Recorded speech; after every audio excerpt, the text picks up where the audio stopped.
Alright guys, quick little update for you. It's now been 3 days with the sump on the 112. Look, I know the water looked great before, but wow, the difference. I'm definitely sold. Look at that. You can see all the way through this tank, which is 4 foot long, and all the way across the room into the tank and watch the fish swimming around. Honestly, I think the only reason it's not clear is because my camera is trying to focus on the bubbles and or the fish in this end of this tank. But I mean, look at that. It looks immaculate. And I can't wait until I either find a box that fits on this tank or I build one, because I don't want to move this, and I've only got about 3¼ inches of space, and I don't want to drill the tank because there's already fish in it. So I don't think that's going to happen. I think it's going to end up being a DIY so that this sump can go on here, or when I get the other tank that I said I was planning on getting, when I find the right deal, this sump goes on that new tank, and I get an additional canister for this tank for now. Either another FX6 or an FX4. If you guys have any sort of opinion of this, please let me know in the comments below. In the meantime, like, subscribe, and share. Just a little short video update for all of you right now. Also, we have another baby mama my strawberry cichlid is holding again. I'm going to have to move these girls eventually, but right now the balance has been okay. Haven't really seen much aggression other than your usual chasing, so I'm not too worried about it. And honestly, this is a new thing within the last 24 hours or so. I don't recall seeing her holding last night. There's our salmon hap that's been holding for a couple weeks now.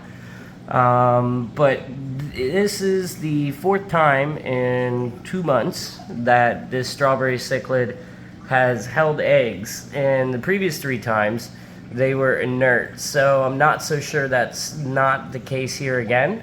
We're gonna find out though, because I haven't been able to see the color of the eggs inside to tell if they're fertilized or not.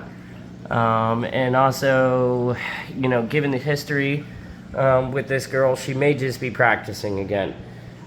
In all honesty, I'm hoping that's what's going on right now. I mean, I love that my fish are breeding or ready to breed, even though most of them are still juveniles. I'm not ready with my setups to have a space for fry per se, other than one batch at a time. I think, you know, like I showed you in the last video, if you were watching, or if you haven't, go back and take a look at my last video if you're new here. But I have that refugium space in the one sump, and you know, the next bit is either to get the next big tank or to get a couple 40-gallon breeders set up. Honestly, at the rate this is going, it's looking like it might be 40-gallon breeders first, and then pair off some of these females. If anybody has an opinion on this, also excuse me, I cannot talk right now. If anybody has an opinion on this, please leave a comment below, and it will definitely be considered.